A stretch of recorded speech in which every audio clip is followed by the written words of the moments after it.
Bonjour à tous, ici Jean-Philippe Lebleu du Comité pour la République du Canada. Aujourd'hui, la présentation pour la semaine du 16 novembre 2015.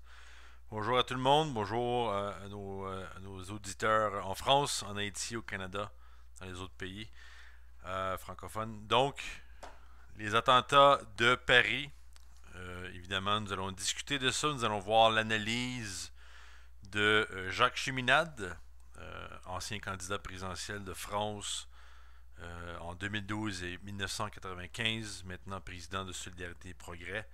Il a écrit un tract intitulé Surmonter la peur. Nous allons aussi voir l'analyse de M. Lyndon LaRouche, économiste américain, politicien très important maintenant dans la bataille contre l'Empire britannique et contre Wall Street. Et aussi Alain Corvé, qui est un stratège français, un stratège militaire de France. Donc, vous allez voir son analyse.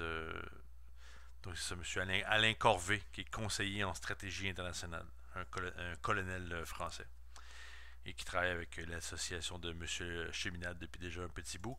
Donc, commençons tout de suite. Ce que je vais vous lire d'abord, c'est le tract produit par Jacques Cheminade, un tract qui est maintenant distribué évidemment en France, aussi à Montréal. On a pu le distribuer ce samedi à une vigile devant le consulat français à Montréal, où il y avait environ 1000 personnes qui se sont amassées là, pour faire un deuil, faire une minute de silence. Et nous avons pu distribuer ce tract-là.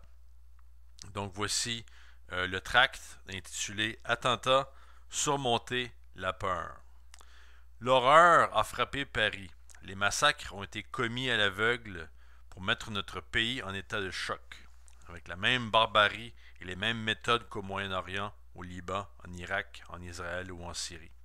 6 attaques simultanées au cœur de notre capitale et celle du Stade de France dans le but de multiplier les victimes, amas de corps dans les rues, restaurants transformés en morgue, véhicules de secours, toutes sirènes hurlantes. Une stratégie de la peur soigneusement planifiée pour faire comprendre que le pire peut arriver partout à tout le monde. Notre réaction doit être à la mesure du défi. Il ne faut avoir peur que de la peur elle-même, car la peur inspire des réactions de folie s'ajoutant à la folie première. La maîtriser ne peut se faire dans la passivité ou le déni, mais en regardant les choses en face, au nom de la vérité. Seul le combat pour la vérité permet d'échapper au garrot de l'angoisse. La proclamation de l'état d'urgence et la fermeture des frontières annoncée par le président de la République, ainsi que le déploiement de forces policières et militaires, sont les mesures immédiatement nécessaires quand nous sommes en guerre. Rester unis et faire front au nom des valeurs de la République inscrites dans notre Constitution est immédiatement indispensable. Cependant, il faut aller aux causes premières, sans quoi l'horreur se reproduira et même s'étendra. Ce qui veut dire créer un monde dans lequel l'environnement national et international ne soit plus criminogène comme il l'est aujourd'hui, car on ne peut échapper au mal simplement en le réprimant, mais en réalisant les conditions dans lesquelles le bien lui laisse de moins en moins de place. Ce sont les guerres de l'OTAN, les injustices économiques et la destruction des conditions de vie dignes qui ont créé les conditions du terrorisme, ainsi que les politiques cyniques et criminelles de diviser pour régner, suivant la matrice impériale britannique à laquelle rien ne s'est réellement opposé dans notre univers transatlantique. Ainsi, arrêter l'horreur implique un changement absolu de direction politique, avec une démarche de développement mutuel gagnant-gagnant, assurant que nos enfants et petits-enfants vivent mieux que nous-mêmes. Cette démarche, annoncée par les dirigeants chinois et indiens, seule vraie source de paix. En combattant au Moyen-Orient tous les terrorismes, Daesh, comme le Front Al-Nusra et l'armée de la conquête. En ce samedi 14 novembre, à Vienne, la France doit jouer un rôle moteur dans les pourparlers visant à lancer un processus de paix en Syrie, en coordonnant nos efforts avec la diplomatie russe et non faire le jeu de ceux qui prennent la liberté en otage. Au Moyen-Orient, il faut frapper Daesh au cœur de ses ressources financières en bombardant ses pipelines pétroliers et en frappant les banques qui blanchissent ses ressources, ce qui n'a pas été fait jusqu'ici.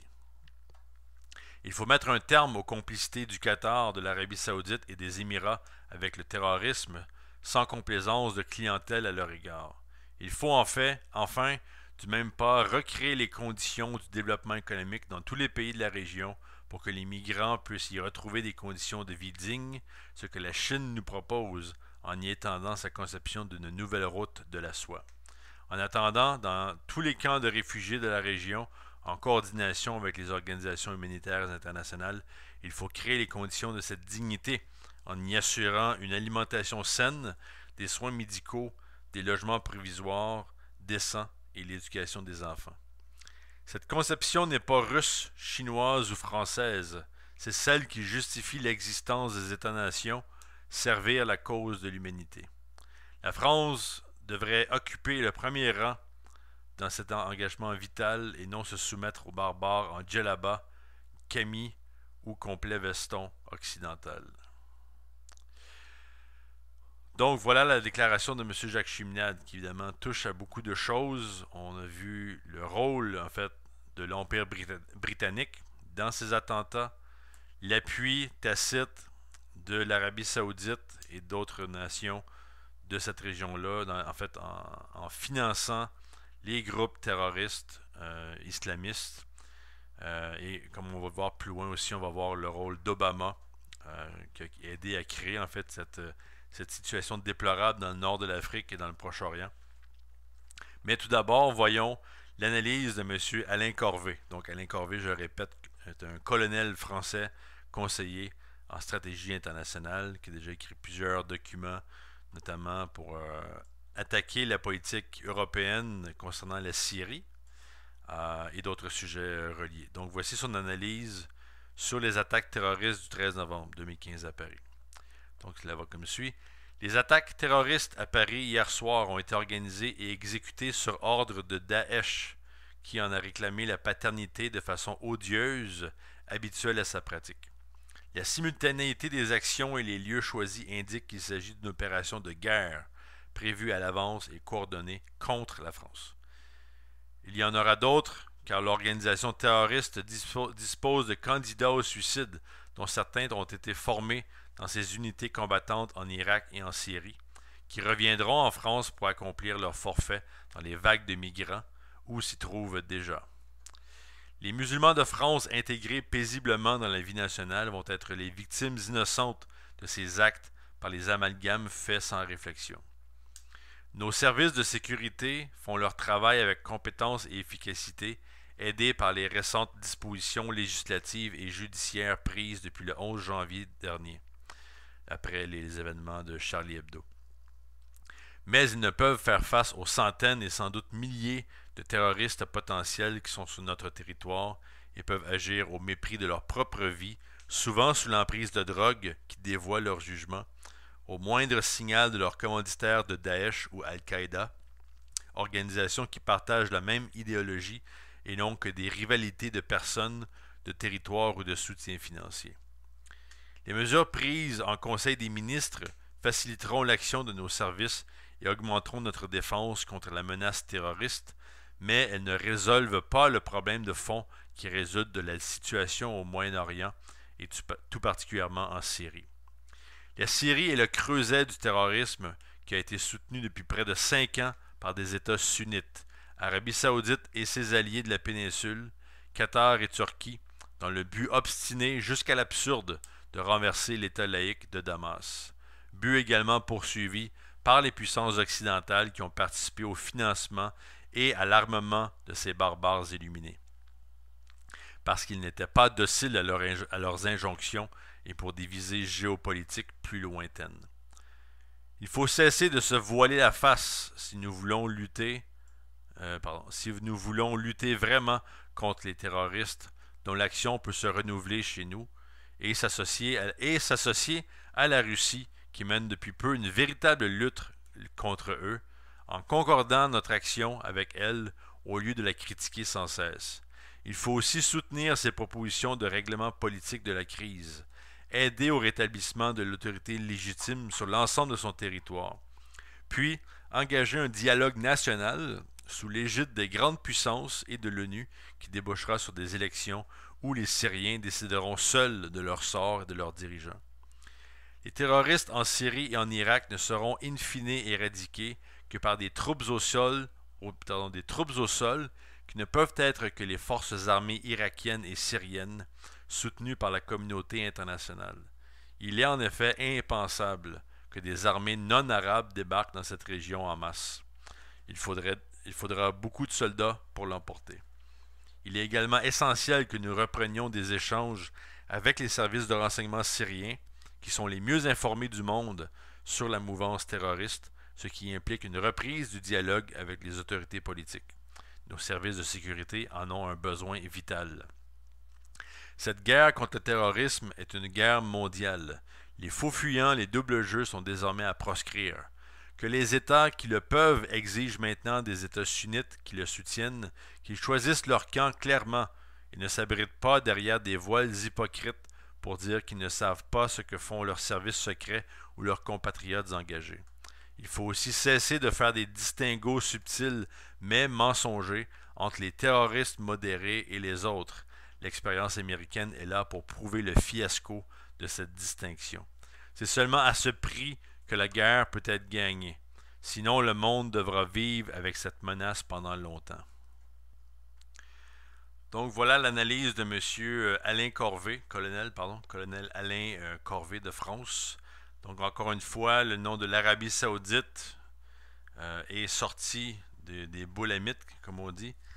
Et en fait, on porte justement une attention très spéciale sur ce rôle. Mais plus loin que cela, on parle en fait d'un rôle britannique. Et c'est là où on va maintenant voir l'analyse de M. Lyndon LaRouche. Donc évidemment, il faut faire attention au danger de tenter de suranalyser l'événement, car évidemment, il y a encore beaucoup de choses qu'on ne sait pas en termes de comment tout ça a été fonctionné, qui est vraiment derrière ces attentats-là. Cependant, il y a plusieurs choses que l'on sait déjà. Donc, M. Larouche, dans son analyse, après avoir justement reçu un court compte-rendu de la situation, il a dit, en fait, dans plusieurs discussions qui ont lieu là, depuis vendredi, donc une discussion avec un groupe à Manhattan, deux autres discussions avec des membres de son organisation aux États-Unis, donc une discussion interne dans laquelle M. Larouche disait: il y a une chose qui est sûre, c'est que Barack Obama a aidé à créer les conditions dans lesquelles le terrorisme international a réussi à croître et à devenir une véritable menace à la survie de l'espèce humaine. Donc Obama, M. Larouche dit, Obama est en fait un actif, est une marionnette britannique qui représente des intérêts britanniques. Et ça, il faut le dire très fort. La question de terrorisme, c'est une question britannique. C'est une tentative justement de diviser pour régner. On ne sait peut-être pas tous les détails sur ce qui s'est passé à Paris, mais on connaît la nature du terrorisme international. C'est une bête qui est appuyée par différentes instances, comme non simplement l'Arabie Saoudite ou l'administration Obama, mais l'Empire britannique qui protège certains membres terroristes depuis déjà plusieurs années. Parlez-en à l'Égypte, ils ont une bonne connaissance de ça. Même notre organisation avait publié un document en l'an 2000 demandant en fait au gouvernement américain de mettre l'Angleterre sur la liste des nations qui sponsorisaient le terrorisme. Et donc il y avait une liste en fait de ces différents faits, de ces différents terroristes qui retrouvaient refuge en Angleterre. Donc, et aussi, évidemment, on en fait un phénomène qui est international. Donc, il ne s'agit pas ici de simplement regarder la France. Et M. Larouche explique qu'il faut regarder, en fait, autant l'événement à Paris que tout récemment l'attentat suicide à Beyrouth, dans en fait le sud de Beyrouth au Liban, qui a fait, je crois, 3 morts. Et aussi l'attentat, en fait, le potentiel attentat, il y a encore beaucoup d'événements, de faits à décortiquer, mais en fait, l'écrasement de l'avion russe Metrojet, il y a de ça quelques jours en territoire égyptien. Donc tout ça, c'est une déstabilisation qui est internationale et on a une machine impériale qui est en plein effondrement. On a un empire britannique qui perd le contrôle de la finance avec Wall Street et la City de Londres qui sont en faillite totale. Euh, L'Empire britannique tente de garder le contrôle avec sa politique environnementaliste, sa politique concernant le réchauffement global et en fait, le dépeuplement de la planète, de réduire la population de 7 à 1 milliard d'individus. Donc, la conférence en France, la fameuse conférence COP 21 sur le réchauffement climatique, en fait, est déjà en train d'échouer, malgré le rôle de gens comme le prince Charles, qui va être un des principaux panélistes de cette conférence-là, quelqu'un qui est reconnu, en fait, et sa famille est reconnue pour, en fait, défendre cette idée de dépopulation, et l'Empire britannique en sait quelque chose là-dessus. Donc, nous avons affaire à un sujet qui est global, et le meilleur point de repère pour comprendre le terrorisme, c'est en fait de revenir aux événements du 11 septembre. Et l'organisation Larouche avait démontré à l'époque et démontre toujours en fait comment à travers un accord économique, l'accord économique appelé Al-Yamama, donc l'Empire britannique avec Margaret Thatcher et l'Arabie saoudite qui avait fait un accord économique d'échange entre des jets, des avions de chasse britanniques en échange de pétrole. Et l'argent du pétrole avait permis de créer un fonds secret qui avait permis de financer le terrorisme en fait depuis les années 80. Et là on parle évidemment de Margaret Thatcher et d'un certain prince Bandar bin Sultan de l'Arabie saoudite, ancien ambassadeur saoudien aux États-Unis et qui a été aussi, ou qui l'est même peut-être encore, je n'ai pas les détails, mais il était du moins responsable du renseignement saoudien. Il y a de ça déjà je crois que c'est quelques années. Donc leur rôle est connu. On ne peut pas justement couper les fils en quatre, couper les cheveux en quatre. Il faut vraiment regarder la nature de cette machine. Et on a Barack Obama, qui est un pantin, qui est un meurtrier, avec sa politique de drone, avec sa politique de guerre anticonstitutionnelle, avec sa politique de destruction de l'économie, qui a maintenant amené les États-Unis dans une crise, en fait une crise de la drogue, où maintenant les meurtres causés par la drogue ont dépassé le nombre de meurtres causés par, le nombre de décès causés par les accidents de l'automobile, et donc les accidents sur la route, et les accidents, les décès causés par les armes à feu.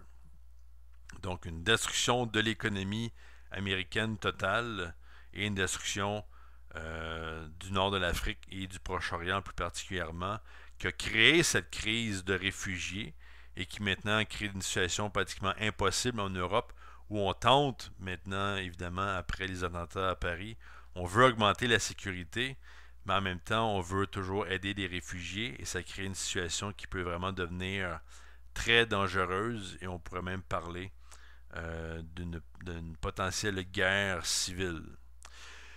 On pourrait ajouter justement à ces analyses différents commentaires qui ont été faits récemment, notamment par le président syrien Assad, qui en fait discutait avec des parlementaires français qui étaient en visite en Syrie, parce que comme le disait Chimned dans sa déclaration, et aujourd'hui avait eu lieu un meeting à Vienne, un meeting sur la question de la Syrie. Et donc, des parlementaires français étaient en Syrie pour discuter avec Assad. Et Assad leur a dit, il était très clair, il a dit nous ne pouvons premièrement pas séparer les attaques qui ont eu lieu à Beyrouth récemment. On ne peut les séparer des attentats terroristes de Paris. Et M. Assad a dit qu'il avait averti l'Europe plusieurs fois de leur mauvaise politique et que leur politique avait en fait la politique de se débarrasser de Assad et d'appuyer des groupes qui étaient supposément des groupes d'opposition, mais qui étaient en fait des groupes terroristes. Et là, on voit aujourd'hui ce qui en résulte. Donc, les politiques de l'OTAN, en fait, les politiques de l'OTAN ont créé le problème actuel et qu'il y a en fait il y a des alliés de l'OTAN, donc on parle évidemment de l'Arabie Saoudite, qui ont amené des armes et de la logistique, du matériel logistique à ces groupes terroristes. On se rappelle aussi l'analyse du général Michael Flynn aux États-Unis qui avait expliqué que en fait l'administration Obama était prête à non seulement se débarrasser d'Assad, mais s'en débarrasser, même si cela créait une situation où en fait on aurait un fondamentalisme islamiste qui prendrait le contrôle de la Syrie. Donc, évidemment, l'Est et l'Ouest, donc la zone transatlantique, doivent repenser la crise et repenser leur stratégie. Évidemment, quand on parle de l'OTAN, on parle aussi de l'article 5 de la Constitution de l'OTAN qui demande en fait à ce que les nations membres de l'OTAN en fait, collaborent, se défendent ensemble. Donc, puisque la France a déclaré les mesures d'urgence et a donc déclaré une situation de guerre, eh bien, il se pourrait que les autres nations de l'OTAN emboîtent le pas contre le terrorisme en général. Donc, État islamique, Al-Nusra et les autres groupes comme Daesh, etc. Mais heureusement, des gens de l'OTAN ont dit que, en fait, on voit maintenant qu'il y a une position beaucoup plus favorable à inclure la Russie, donc cet ancien adversaire, dans le débat contre le terrorisme. Et M. Larouche, évidemment, dit que ce point-là est très, très crucial, que l'OTAN, justement, se tourne vers la Russie pour participer à, en fait, à régler un problème ensemble. Parce que sinon, ça ne fonctionnera tout simplement pas. Et justement, aux États-Unis, la situation est assez déprimante quand on parle justement des gens qui pourront peut-être un jour remplacer Obama. On a Hillary Clinton qui, lors d'un dernier débat démocrate, était complètement ivre de folie, où elle défendait Obama sur tous les points, que maintenant, grâce à Obama, l'Irak et la Libye est en bonne santé, et que, en fait, c'était Assad qui avait créé l'État islamique, c'était pas l'OTAN avec Obama. Obama a réussi avec sa politique de santé, il a tué Kadhafi, il a tué Ben Laden. Donc, une véritable folie furieuse de la part de Hillary Clinton. Et on a d'autres candidats qui peut-être disent certaines choses utiles, mais on est loin de la grande bataille contre l'injustice. Loin de là. Donc en fait, le flanc important maintenant sur lequel il faut se concentrer, c'est la fameuse nécessité de mettre au grand jour, de montrer au grand jour les 28 pages du rapport sur le 11 septembre fait par le Congrès américain. En fait, 28 pages qui parle du rôle saoudien dans le financement et le parrainage des attentats du 11 septembre 2001. On voit toujours un très grand appui pour cette mobilisation-là et heureusement, on a des politiciens qui se battent sur cet enjeu-là. Et rappelons un événement très important parce que au mois de janvier 2015, lors des événements terroristes, au centre au centre du magazine Charlie Hebdo. La journée même, on avait eu une conférence aux États-Unis menée par l'ancien sénateur Robert Graham, qui lui justement faisait une conférence sur la publication des 28 pages du rapport sur le 11 septembre, et il avait dit si les États-Unis avaient exposé ce rapport de 28 pages, nous aurions pu éviter les événements à Charlie Hebdo. Donc aujourd'hui, la question se repose.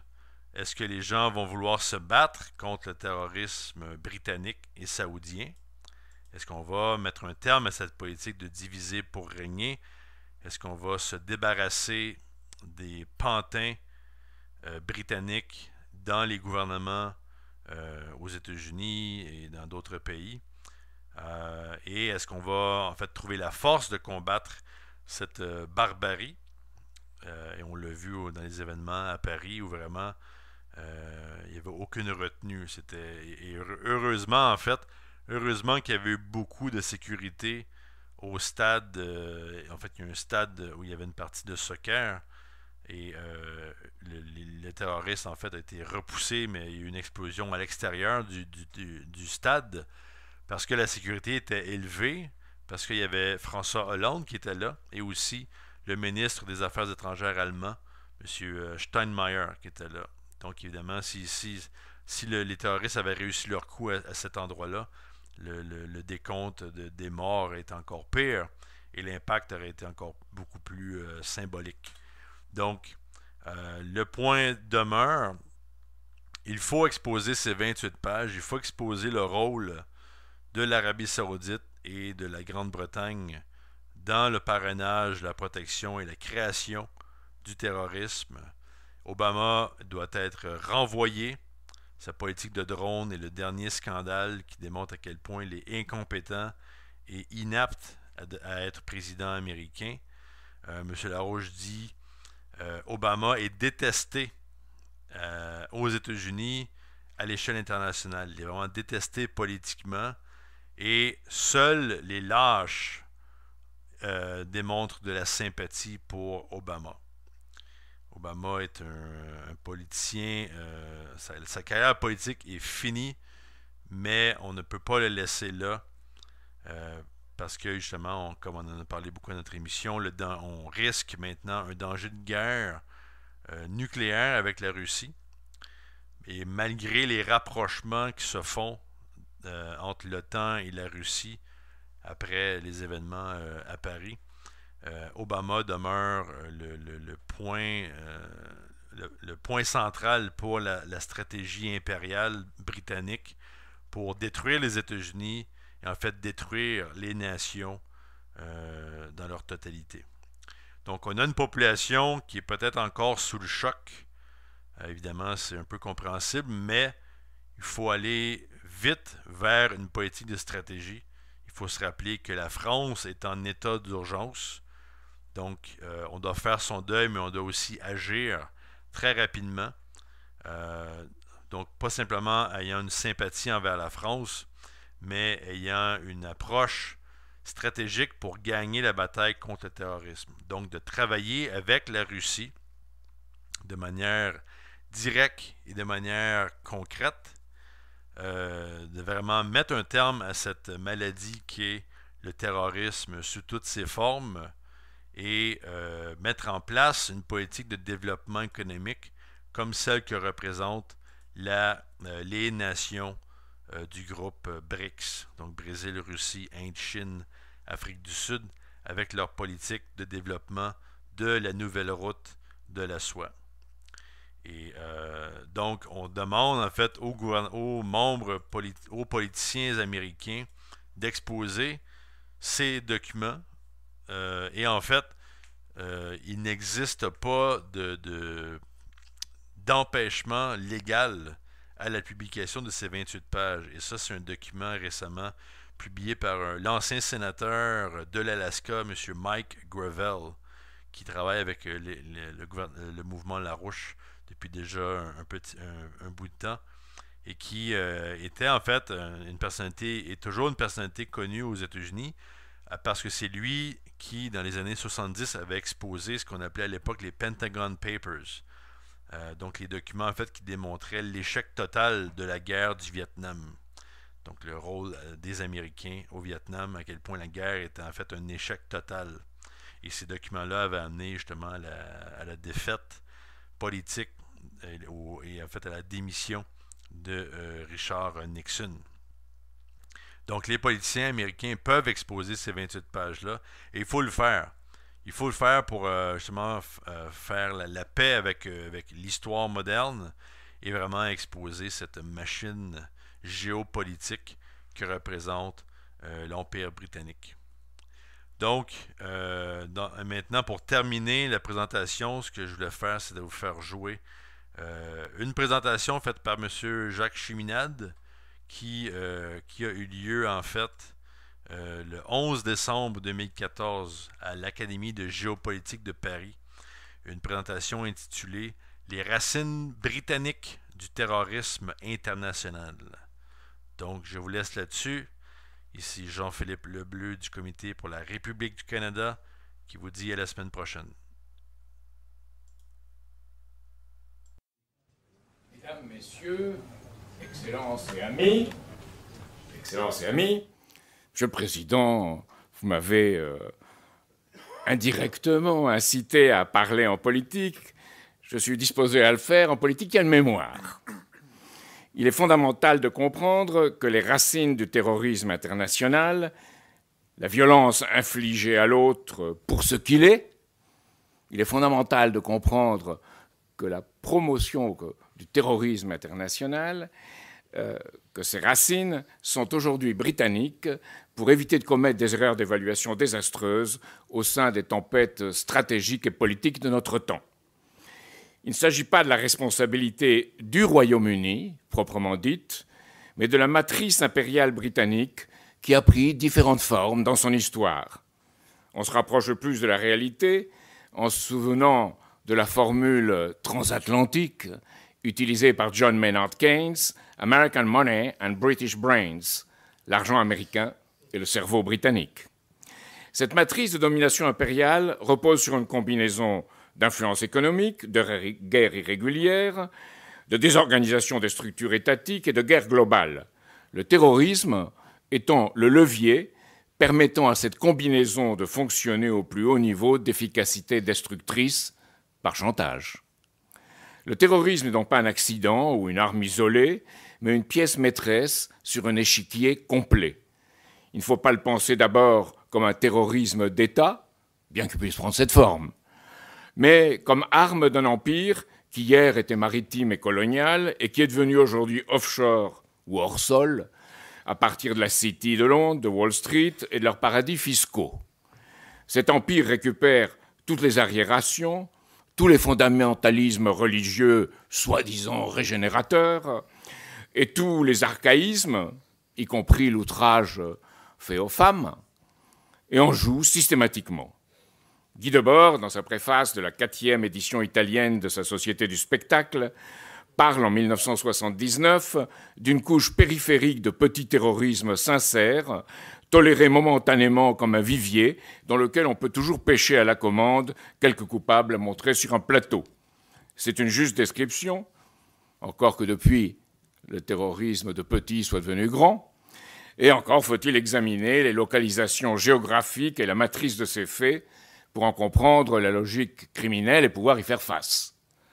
Les Britanniques ont opéré en conjonction avec le terrorisme en Asie du Sud-Ouest, en manipulant à la fois les réseaux wahhabites et sionistes, dans les révolutions de couleur d'Europe orientale, dans les manipulations ayant créé les conditions du 11 septembre, et aujourd'hui jusqu'en Chine, et hier aussi.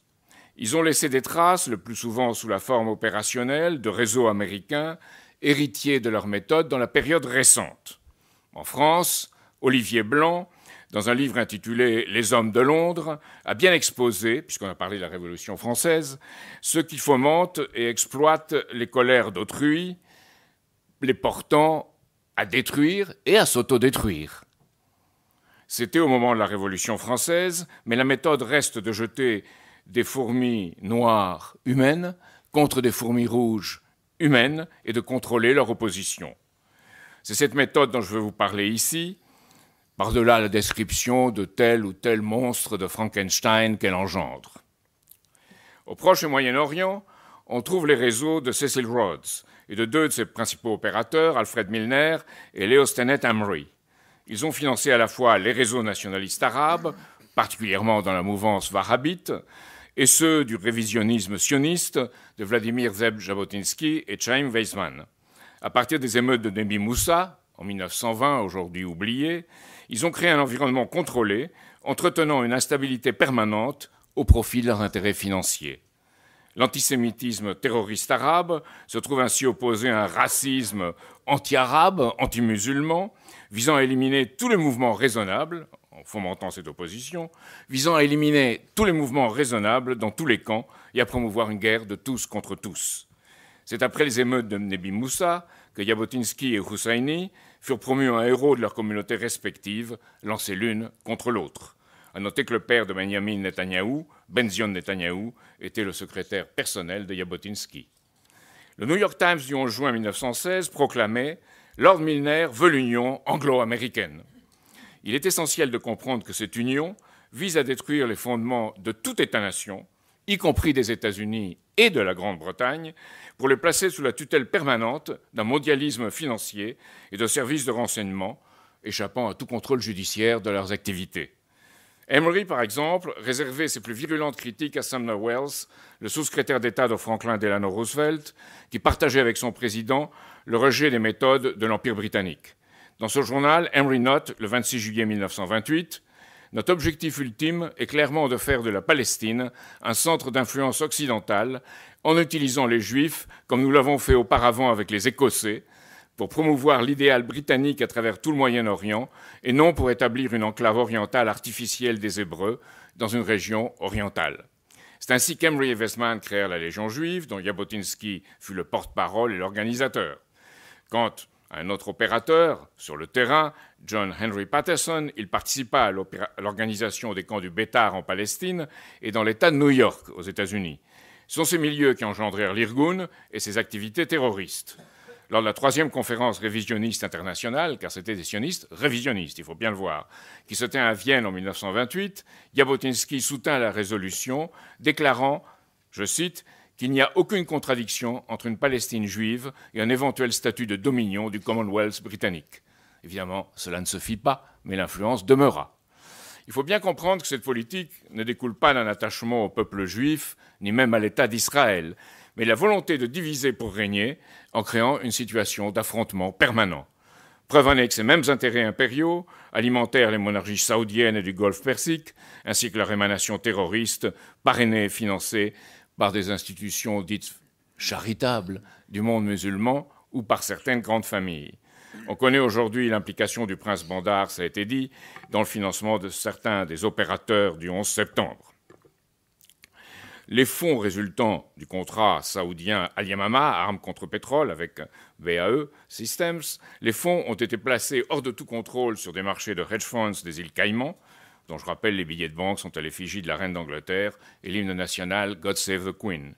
William Simpson, dans son ouvrage intitulé Le Prince, histoire secrète du membre d'une famille royale le plus intrigant au monde, rapporte que Bandar pouvait se présenter avec un panache sans pareil au 10 Downing Street, ayant également accès à Margaret Thatcher, John Major et Tony Blair. On parle bien ici du manipulateur du terrorisme islamique. Aujourd'hui, certaines banques turques, pour répondre à la question qui a été posée, se servent de centres financiers à l'État islamique. Ces établissements procédant à des transferts de fonds de donateurs privés du Golfe ou d'argent du pétrole, en utilisant les services de banques britanniques au passage. Par exemple, depuis une banque saoudienne, l'argent est transféré sur un compte commun dit insoupçonnable en Grande-Bretagne, reversé au profit d'une société commerciale fictive en Turquie, parlons de la Turquie, avant d'être livré en liquide aux terroristes à la frontière entre la Turquie et la Syrie. Les révolutions de couleur, dégénérant en violence fasciste, dont on a parlé tout à l'heure, comme en Ukraine, s'inspirent des conceptions de Gene Sharp, reprises et appliquées par Adam Roberts et Timothy Garton, tous associés à l'université de Oxford, comme l'était Emory au Balliol College. Le National Endowment for Democracy et l'USAID n'ont fait qu'appliquer ces recettes en faisant de la violence terroriste l'aboutissement de la désobéissance civile. Victoria Nuland, celle qui disait « fuck the European Union », que l'Union européenne aille se faire foutre, finançant et promouvant les terroristes de Maïdan et les terroristes des bataillons de Pravi Sector, n'est que l'héritière de ces vieilles méthodes. L'ambassadeur américain à Moscou, à l'époque, McFaul, a ainsi ouvertement déclaré que ceux qui défendent la souveraineté des États le font avant tout pour préserver l'autocratie, tandis que ceux qui défendent la souveraineté des peuples sont les nouveaux progressistes. McFaul et Susan Wright, ambassadrices américaines auprès des Nations Unies, sont tous deux des Rhodes Scholars et qui ont bien appris leurs leçons. Au cœur de cette supposée défense des peuples se trouvent les thèses sur la défiance civile de Gene Sharp, lui-même américain, mais aussi diplômé de Oxford. Ces thèses contenaient 198 tactiques pour fabriquer une révolution, parmi lesquelles le recours à une couleur symbolique pour chaque révolution. Sir Adam Roberts et Timothy Garton ont appliqué la démarche de Sharp en lançant leur projet Civil Resistance and Power Politics. Au départ, on démarre avec la résistance non violente, reprenant les modes d'opéré de Gandhi et de Martin Luther King en les dévoyant, mais à l'arrivée, on trouve les mouvements fascistes dont on feint de déplorer, du moins en public, les manifestations extrêmes. On vous a montré le recours à ces méthodes pour déstabiliser la Russie avec le terrorisme dit tchétchène et en fait wahhabite importé. Tant ces terroristes-là que ceux de l'État islamique ont trouvé depuis longtemps un asile et une plateforme dans le Londonistan, avec ses mosquées, ses institutions charitables, ses chaînes de télévision et ses centres culturels islamiques. Le cas de Abu Omar al-Chichani, dont on a parlé, commandant de l'armée de l'État islamique, est un exemple de cette interpénétration entre milieu tchétchène et milieu wahhabite contrôlant les opérations de déstabilisation en Tchétchénie. Notons qu'Ed Balz, lorsqu'il était secrétaire d'État à l'éducation, avait promu l'attribution de subventions publiques en faveur des écoles racistes et ultracommunautaristes du groupe Hizb ut-Tahrir, qui a toujours appelé à la création d'un État islamique. Nos services français, d'ailleurs, ont longtemps protesté contre cette curieuse tolérance manifestée dans le Londonistan. Enfin, et je crois que c'est le plus important, c'est au Tavistock Institute de Londres que se situe le centre des opérations de contrôle et de manipulation psychologique permettant d'étudier et au besoin de promouvoir le comportement des terroristes, entre guillemets. Il faut ici éviter de tomber dans deux écueils, le charybde de l'angélisme et le scylla du conspirationnisme. Le premier institut du Tavistock, du nom du Tavistock Square de Londres, a été créé en 1921. Son premier objectif était d'étudier les traumatismes de guerre subis par les soldats britanniques ayant survécu à la Première Guerre mondiale.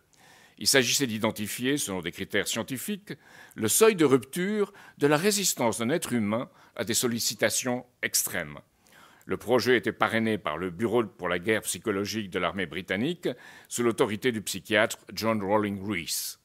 L'arrivée en 1932 de Kurt Lewin, qui fut aussi le fondateur de la clinique psychologique de Harvard, marqua l'introduction des méthodes de dynamique de groupe, c'est-à-dire les techniques de manipulation de l'individu insérées dans un groupe visant à lui faire acquérir certains types de comportements. Avec Rees, Lewin étudia les effets des bombardements sur la population civile en Allemagne pendant la Seconde Guerre mondiale. Il se spécialisa dans les études de programmation et de déprogrammation avant de passer aux travaux pratiques. Selon lui, il est possible d'imposer à une population ou à des individus adultes un état émotionnel comparable à celui d'enfants névrosés. La tentation fut grande à partir de là de franchir le seuil et de créer l'environnement qui brise les résistances psychologiques des individus pour les amener à accomplir les tâches qu'autrement ils auraient rejetées. Alors, vous me direz que ceux qui vont faire le terrorisme ou la guerre au Proche et Moyen-Orient aujourd'hui, français, n'ont pas subi tout cela. Mais ils ont subi, à travers tout ce qui est transmis par Internet, par les médias, et qui les manipulent, les conséquences de tout cela. Ce freudisme dévoyé par les conditions barbares de la guerre, des deux guerres, s'étendit à l'occasion de la guerre froide. La deuxième version du Tavistock Institute fut lancée en 1947 sous le nom de Tavistock Institute for Human Relations, pour les relations humaines, avec l'assistance financière de la Fondation Rockefeller et l'échange d'experts anglais et américains. John Rawling Rees, soutenu par Alan Dulles, y joua, fort de son expérience précédente, un rôle moteur. Les méthodes de bourrage de crâne à des fins politiques s'y développèrent avec l'étude des changements comportementaux subis par les prisonniers de guerre américains en Corée du Nord. À partir de là, ce freudisme dévoyé s'étendit à toutes les agences anglaises et américaines de renseignement pour y former les idiots utiles des opérations terroristes. Le moyen était de jouer sur les terreurs identitaires, on voit le cas en France aujourd'hui et en Angleterre, le but de diviser pour régner. Ainsi, on étudie à la Harvard Psychology Clinic comment créer les conditions pour faire émerger un chef et créer un effet d'accoutumance pour le suivre. le refus d'aller au bout des enquêtes sur divers assassinats ou tentatives d'assassinat aux États-Unis même, s'explique ainsi par la volonté de protéger ses sources. Beaucoup ne voient que le côté émergé de l'iceberg américain, sans discerner, en fin de compte, la matrice impériale britannique qui se trouve derrière. Ainsi, la Rand Research and Development Corporation est une émanation parmi d'autres des conceptions du Tavistock, tout comme la Sloan School au MIT ou le Centre pour les études stratégiques et intellectuelles de Georgetown. Cela ne signifie pas, bien entendu, un contrôle mécanique, mais un partage des mêmes conceptions de guerre psychologique. On pourra rétorquer que le maoïsme en Chine, le KGB, le Mossad ou l'activité de notre bureau d'action psychologique pendant la guerre d'Algérie jouaient un rôle ou jouent encore un rôle pour certains analogues. Cependant, pour comprendre le fait même du terrorisme, il faut en voir la forme moderne la plus accomplie, celle que je viens de vous décrire. Si l'on ne veut pas faire trop d'efforts, la lecture de l'agent secret de Joseph Conrad constituera une initiation utile.